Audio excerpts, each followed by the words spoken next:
Well, hi all, it's John here, the founder of John Academy, and today we're going to be covering some of the volumes and areas exercises of the Regents Geometry August 2025 exam. Well, the first thing you need to know is that the exam includes at the end of it a formula sheet. So as we can see here, some of the volume formulas are given. So this is something you can use during the exam in case you don't remember any of them, no?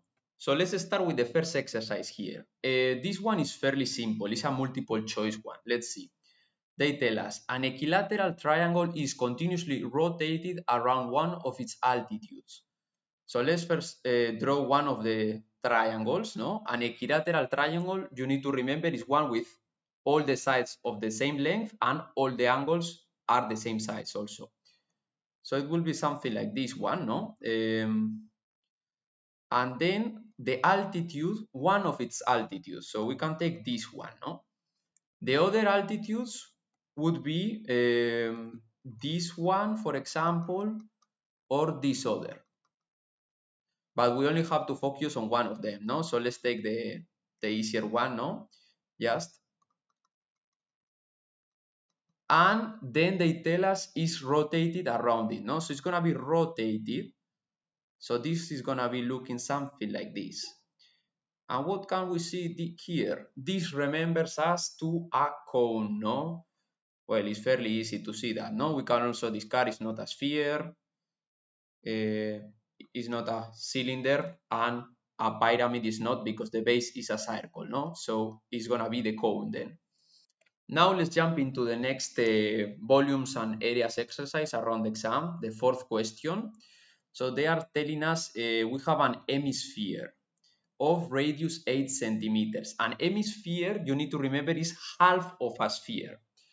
So the sphere formula, you can find it in the formula sheet also, but it's just volume of a sphere, no? We could say is 4/3 pi times radius cube. The radius is cube because it's a volume also, no? And if we are talking about a hemisphere, it's gonna be, instead of 4, we are going to divide by 2, no? Because it's only, as we can see, the northern hemisphere, half of the sphere. So we can write here, instead of a 4, a 2, and that will be dividing by 2, the whole formula, no?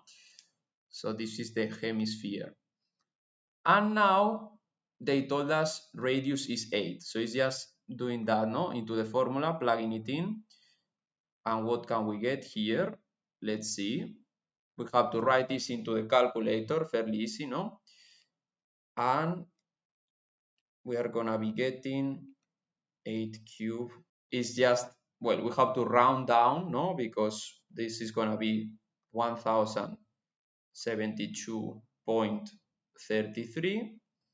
And then we round it down, so it's gonna be the third answer there. Very good. So the next question we have here, no? We have a pyramid. So they tell us, no? The height is 17.4 centimeters and the side length is a quadrilateral or a square pyramid, no? Yeah, the base of it is a square, as we can see here. And the sides of this square are 8.2 centimeters. So the formula for, yeah, they are talking about the mass, no? The mass, and they gave us also the density. So the first thing we need to do is to calculate the volume. The volume of a pyramid, pyramids always have 1/3 in front of it. And then is the base area, no? In this case, is the square area. So the area of a square is side by side. So it's gonna be 8.2 square. And then times the height. So 17.4. And with that, we are gonna get the volume in centimeters cubed. So let's do that, no? 1/3 times 8.2 squared times 17.4. That gets us 389.992. And then they gave us the density, no? So this is gonna be in centimeters cubed. And now we have to get it into grams. So they tell us 0.77 grams per centimeter cube. That means we are gonna multiply this number, no? So 7 is gonna be 389.992 992 centimeters cube times, and then 1 centimeter cube is gonna be 0.77 grams. And what are we getting here? It's gonna be multiplying this into the calculator, 0.77, and this gets us, well, we can write it here also, no? 300.29 grams, no? And if we want to round it to the nearest gram, it's gonna be rounding it down, no, to 300. So it's the first option. Very good. Okay, let's see number 20. A section of a sidewalk in the shape of a rectangular prism. Rectangular prism is a rectangle first, no? And then you bring it into 3 dimensions. So it's gonna be something like this, no? More or less. This is math, but we still have to draw sometimes, no? Especially for geometry. So it's gonna be looking something like this, no? Yeah, more or less. My drawing isn't perfect here. Okay, and then they tell us these different measures, no? So 10 feet long, the 10 feet is gonna be this one. 4 feet wide, we can write it here, no? And 4 inches deep. So 4 inches is the height. Okay. And now we want to do into cubic foot. Concrete mix yields 0.6 cubic feet. Okay. So first we need to calculate the volume of the whole thing, no? The volume is gonna be the length times the width times the height. So we could write it here. Yes, so here we have to transform the 4 inches of the height that is given into feet, no? So for that you need to know that 12 inches is equal to 1 foot, no? And therefore you need to divide by 12. So it's gonna be 4 divided by 12, which is 1/3. Yeah, 1/3 of a foot. And then let's go with the volume. It's gonna be what? 10 times 4 times 1/3, no?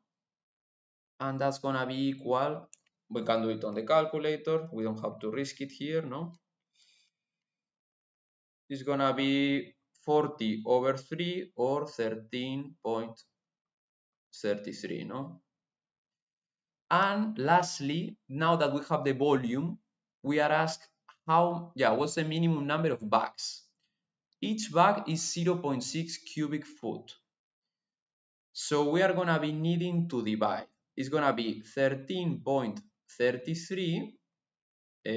Well, this was cubic foot, we can write here, no? And each of the bags is 0.6, no? So in order to get the number of bags, we divide both.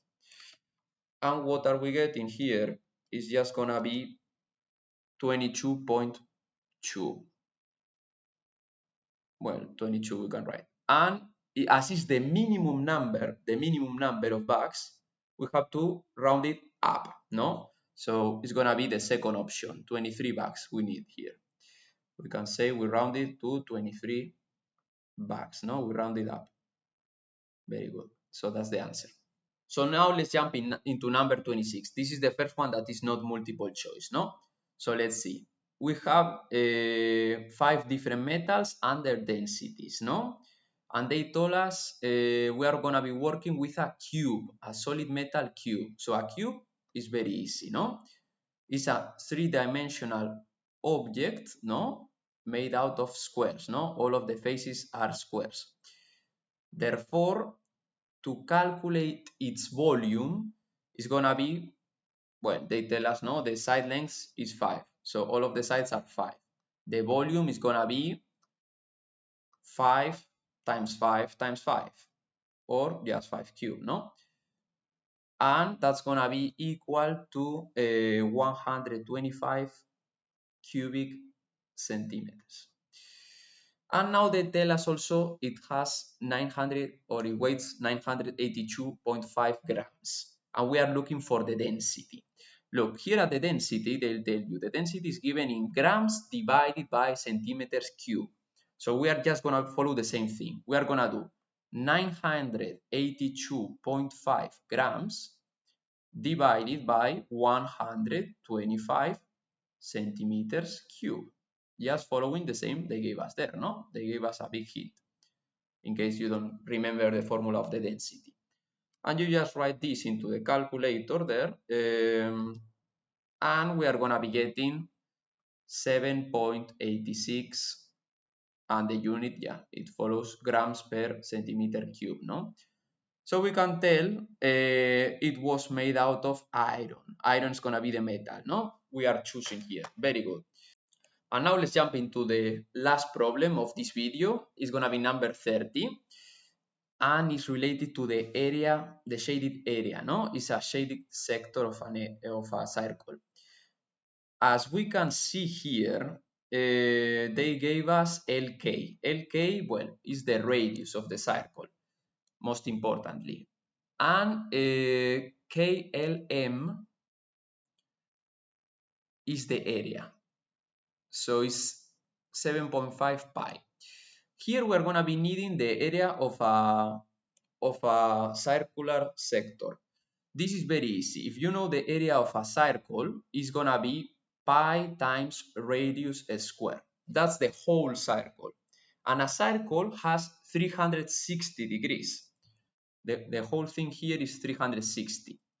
So if we want to find only that part, yeah, so only for one part, a circular sector, we need to do, we can write AS for sector, is gonna be pi times r squared, and then alpha is gonna be the angle divided by 360. So out of the 360 degrees, we are gonna be only counting alpha. And now we have everything. So just let's write everything we have into the formula and solve the alpha, no, which is the measure of the angle. So AS was 7.5 pi. We had, no? Then pi stays there. Radius was 5. So 5 squared we can write already 25.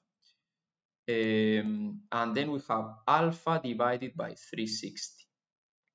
Let's see how we can solve this equation. There is only one unknown variable, which is alpha, and we have one equation. So we are going to be able to solve it, no? That's no problem. First thing we could do here, well, let's bring it to the side, easier. Here, let's do it over here.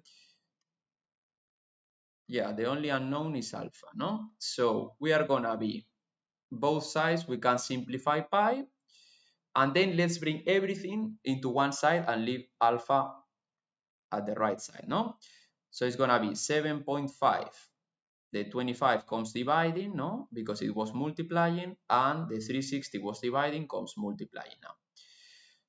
And now we can write all of that into the calculator. So it's gonna be 7.5 divided by 25 times 360. And we are getting 108. So 108 degrees is the angle, you see? So fairly simple, no? These exercises we were covering today. So we will be covering many others in other videos, no? I hope you like it, you enjoy the long video format, and we see us in other videos.